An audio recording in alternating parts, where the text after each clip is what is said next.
This is what the NBA playoffs would look like if they started today. And more importantly, who would actually come out of it as NBA champions, picking every single series from the play-in tournament all the way to the NBA Finals. So, if the season ended today, this would be the path to the championship. Starting with the play-in tournament, I'm very simply just going to pick the two teams I think are actually going to make it out of each conference. Starting in the West, I believe it's going to be the Suns, who now advance to play the Spurs. And I actually think the Golden State Warriors with Steph Curry back will find a way to make the playoffs again, facing Oklahoma City in round 1. In the Eastern Conference, I've been a big believer in the Hornets, as we all have, and I'm certainly not going to stop now. They advanced to play Detroit, and even though we just got that breaking news on Joel Embiid, I still think they're better than Orlando, who have just been super hard to watch and really disappointing this season. So Philadelphia advances to play Boston. Now, let's get into the first round matchups. Starting off in the Western Conference with Oklahoma City up against the 8-seeded Warriors. Steph Curry and the Warriors have actually played the Thunder pretty well over the recent years. And when you've got Steph just sitting there, that always can give you a chance to steal a game. But I just cannot sit here and say OKC should be worried about a Warriors team with a sub-500 record. The Thunder are clearly just too good, too deep, and too physical defensively to lose to this team. It feels like one of those series where Golden State might hang around for a half or even a whole game. But over the course of 4 quarters in a 7-game series, I'm actually predicting a sweep, Oklahoma City in 4. Then we get to the 2-seeded Spurs, up against the 7-seeded Suns. And yes, Phoenix actually did match up against San Antonio decently well in the regular season, but the Spurs have just simply been a different team over this back half of the year, and that absolutely matters. They are sharper now, tougher now, and have proven themselves in massive playoff-like games. In that kind of a setting with the Wembanyama defense surrounded by all of the talent this Spurs team has, I just think the margin for the Suns to win this is incredibly tiny. Booker might steal a game. And with Devin Booker and Kevin Durant, they certainly do have a lot of shot making. But I still think San Antonio is going to handle business. My pick is the Spurs in 5. Now, let's get to one of the bigger swing series of this whole bracket, and that is the 4-seeded Lakers up against the 5-seeded Rockets. This one really comes down to one thing, in my opinion, and that is whether the European doctors can work magic on Luka Doncic. After going down with that hamstring injury in the recent game against OKC, Luka was ruled out for the rest of the regular season and likely to miss the whole first round as well. But he has since gone back to Europe trying to find a way to speed up his recovery timeline and actually make it back for the first round series. So when I say European doctors, that is exactly what I mean. And without him, I don't think the Lakers have much of a chance to win the series, because you've also got no Austin Reeves, who is out for even longer than Luka is, which is a massive blow. Having both these two guys missing just makes it really hard to see how the Lakers are going to generate enough offense to be able to win. Now, if Luka Doncic can come back, then I think the Rockets are going to have a really tough time beating them. I genuinely believe that Luka is that good offensively, especially in the playoffs, that his return, I believe, would elevate the Lakers over Houston. Especially when you look at what we've seen from this Rockets team in clutch games this season. They've been absolutely terrible. And yes, the Rockets have been on a roll recently, but their weaknesses down the stretches of games would absolutely get exposed if they had to go toe-to-toe with Luka Doncic. But if Luka is out, which right now is the more likely outcome, I would take the Rockets to win this series in 5 or 6 games, but let's go with 5. But make no mistake about it, if Luka Doncic can come back and he looks anything like himself, I'll take the Lakers to win the series in 6. But for the sake of this video, the Rockets advance. The next series is the 3-seeded Denver Nuggets up against the 6-seeded Timberwolves. And this is going to be a banger of a first-round matchup. These two teams have real history. You can go back to that second round battle where Minnesota was down about 20 points in Game 7, and they managed to scratch and claw on the road in Denver, coming all the way back to win not only the game, but the series as well. And I think this one is going to have that same kind of edge to it before it even begins. I believe that Denver are far better than they were when these two teams last met in the playoffs. The Nuggets are winners of 10 straight games. Jokic is still the best player on the planet, and this is the best version of Jamal Murray that we've ever seen. On top of that, Cam Johnson is starting to look like the guy they traded for. And whenever Aaron Gordon is on the floor with Jokic and Murray, they've basically been the best team in basketball. Then you look at Minnesota. Yes, they've been super up and down this season, and they haven't had Anthony Edwards for a lot of their recent games either, because he's been out dealing with a runner's knee injury, which isn't some major long-term thing, but it's exactly the kind of lingering issue that you don't want to have going into the playoffs. I know we've seen Minnesota come into first-round series before and just completely overpower teams with their physicality, but I just don't think they're going to be able to do it against this Denver team.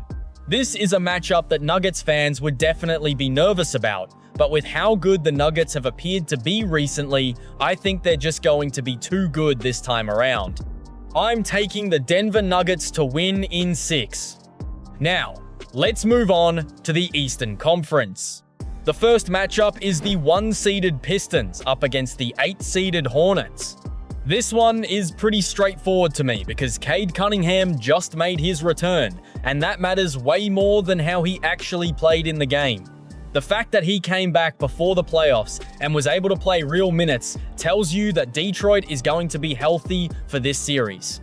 If Cade wasn't ready to go, I think the Hornets were good enough to potentially give them a run for their money. But I just think the Pistons with Cade defend too hard and are going to be more than good enough offensively. This just feels like one of those series where Charlotte might compete, but never really take control. And because of that, I'm taking the Pistons in 5. Then we get to Boston versus Philadelphia. Honestly, apart from the Warriors-Thunder series, this is going to be one of the least competitive first-round series in the entire bracket.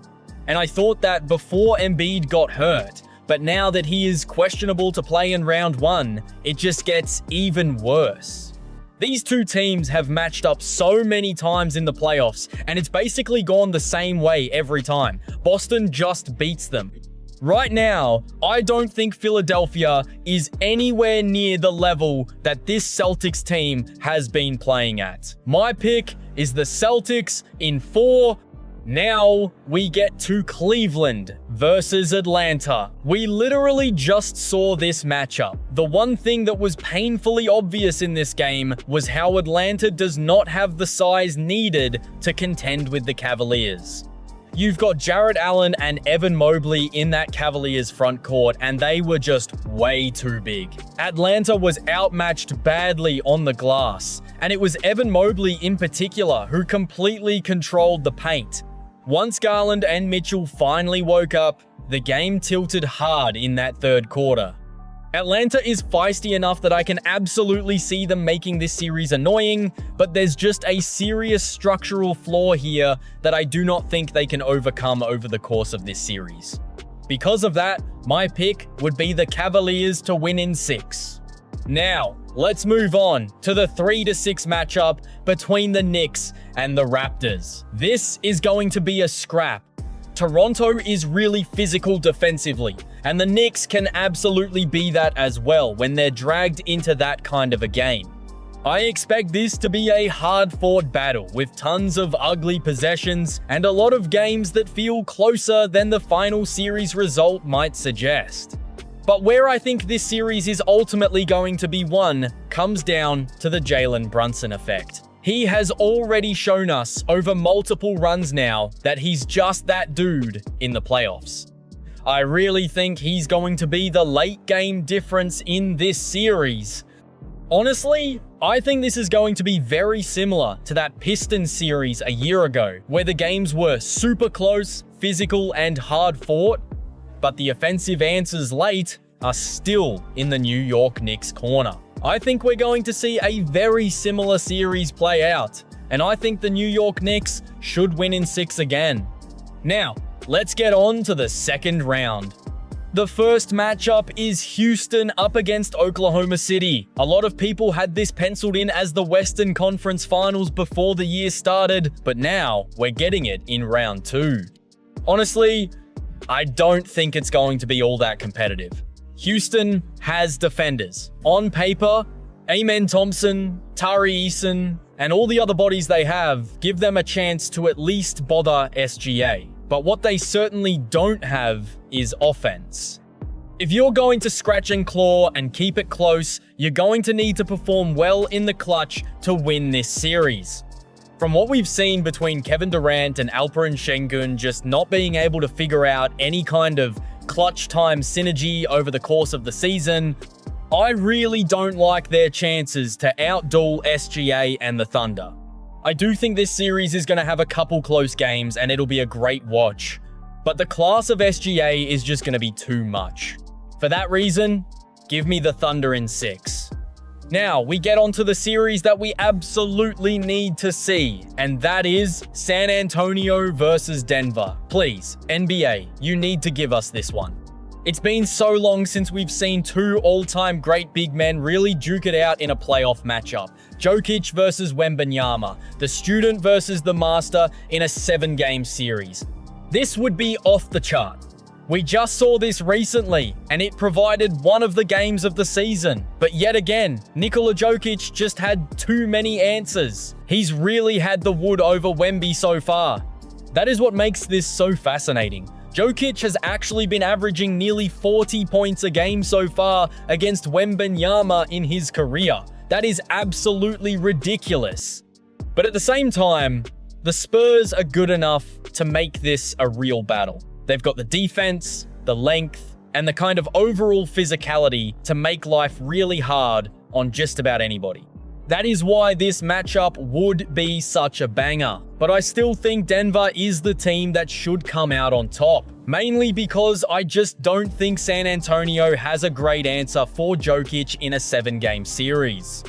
Yes, Wembanyama is unbelievable defensively, but Jokic has just proven to be too strong, too smart, and too polished in these matchups. Then when you add in how well Jamal Murray has played in these games as well, on top of the extra depth Denver has coming off the bench now, I just think that's going to be enough to get them over the line. Yeah, I think it would be an all-time classic, but I'd be taking Denver to win in 7. Now, let's move on to the East. In the 1-4 battle, we've got Detroit up against Cleveland. This was honestly one of the hardest series in the bracket for me, because I can make a really strong case against both teams. Cleveland has more offensive firepower on paper, and since adding James Harden, they've been way more dangerous offensively. But there are still some real questions there. The chemistry with this group isn't fully there yet, and the big 4 of Allen, Mobley, Mitchell, and Garland really haven't played that much together. Then you get to the James Harden playoff conversation, which is always going to hang over him until he proves otherwise. If he has another one of those ugly late series flameouts again, where he drags his whole team down with him, then we're going to have some really harsh conversations about his legacy. On the Detroit side, you know exactly what you're going to get. They're going to defend their backsides off. Cade Cunningham is going to run the show, and I think that could be a real issue for Cleveland, because I don't love their wing defense answers in this matchup. Cade really isn't a point guard in the normal sense. Yes, he plays like one, but he's sized like a wing. Because of that, I don't think the Cavaliers have many guys who I actually trust to contain him one-on-one. They're probably going to have to send a lot of help at Cunningham, and then the whole series would just be about whether the Pistons can punish the help. That is ultimately why I don't really love both of these teams in this matchup, because Detroit really doesn't have many guys outside of Cunningham to actually punish the help.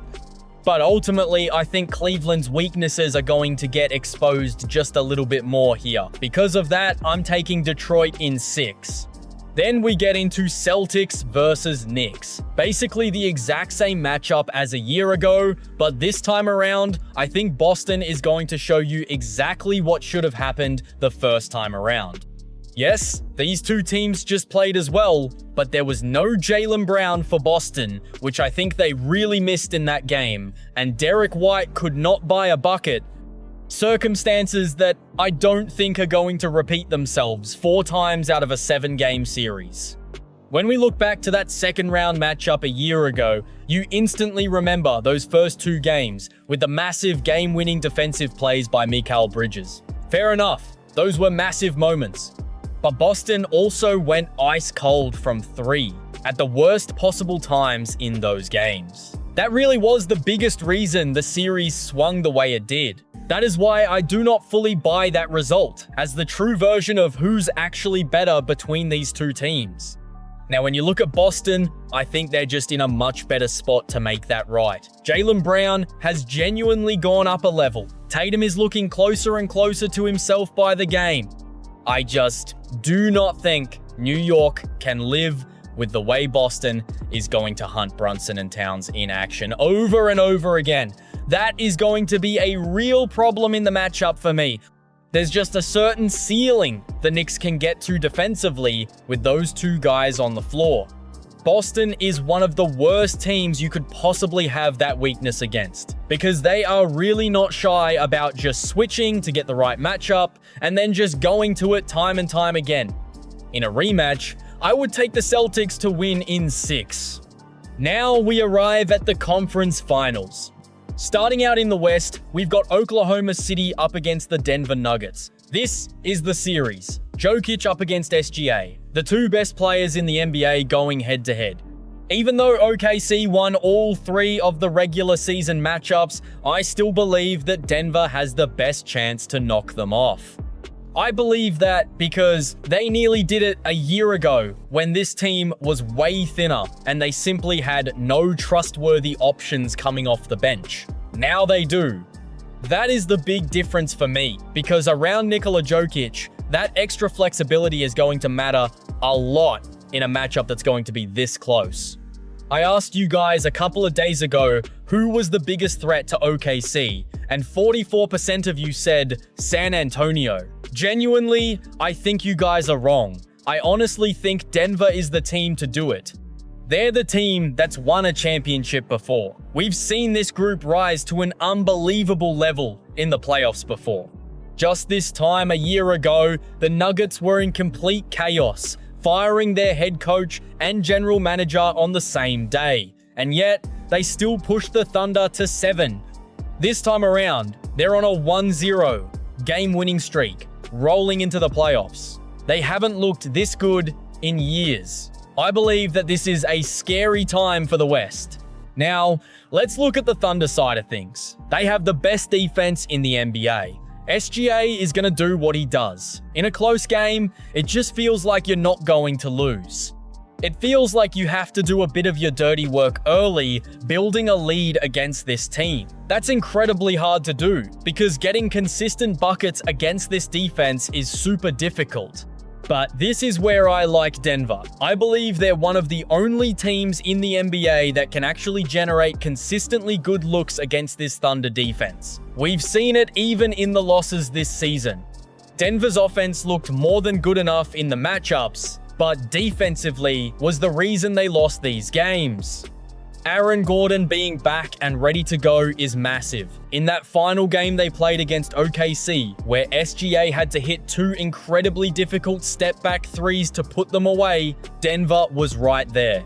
This is why I believe in them. Aaron Gordon was awesome at the beginning of that game offensively. But more importantly, it's what he's been doing defensively that makes the Nuggets so good.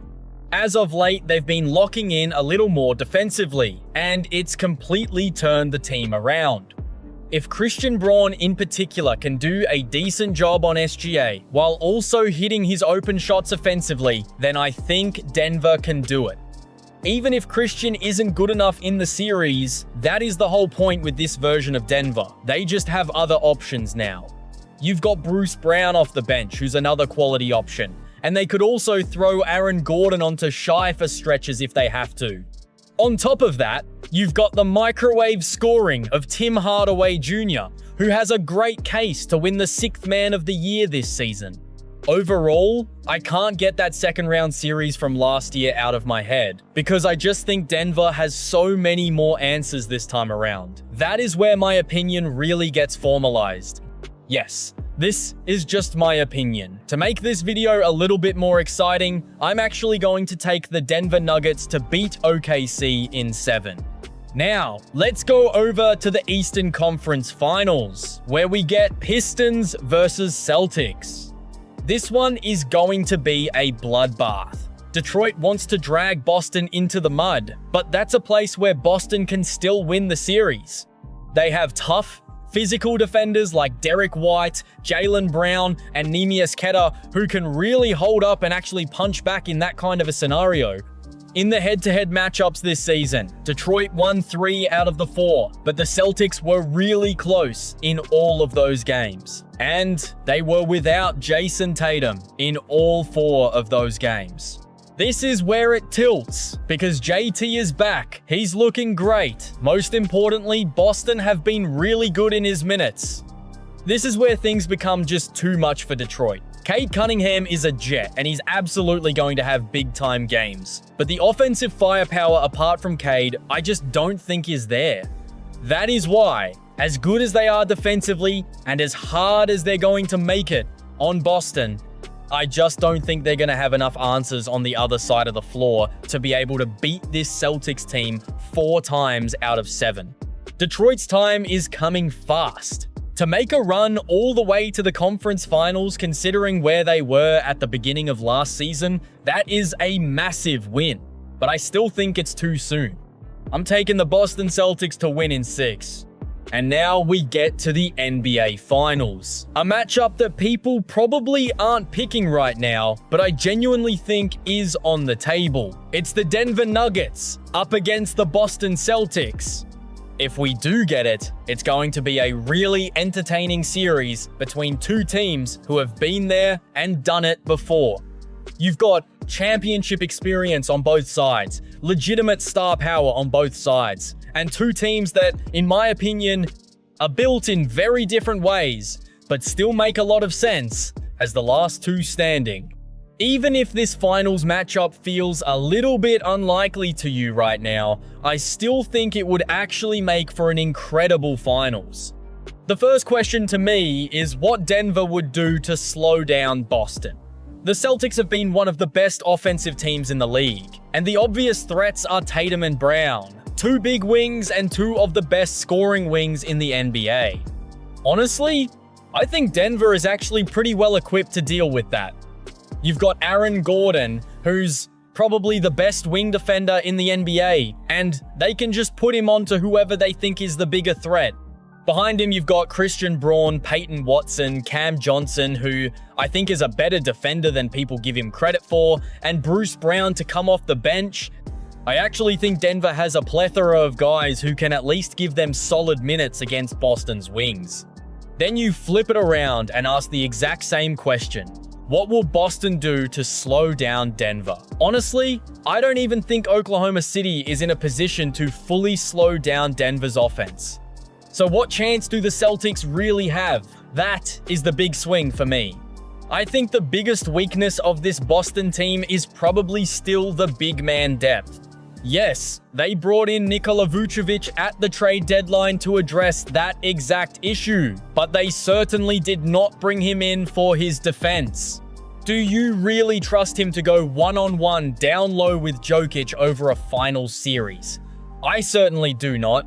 After that, your main option on Jokic will be Neemias Queta, who I actually think has been outstanding this season, particularly defensively, but he's more of a light-framed, athletic, rim-running, rim-protecting kind of big man rather than a burly Isaiah Hartenstein-style center who can actually sit there, hold his ground, and play legitimate post-up defense against the Joker. I just don't think that's the kind of defender that Queta is. Because of that, I think this is a real matchup problem for Boston. When we look to the perimeter, I think Boston can do a pretty good job. Derek White on Jamal Murray is a fantastic place for the Celtics to start defensively. I think he's going to make life really hard on him. But when we zoom out and look at the whole series, I just think Denver has the better answers. If this bracket played out the way that I have it here, and we got Boston versus Denver in the NBA Finals, I would have to take the Denver Nuggets to win it all, probably in a 6-game battle. And if you're sitting there wondering, why is this guy so high on Denver, then you need to go ahead and watch this video next, because I break all of that down and more.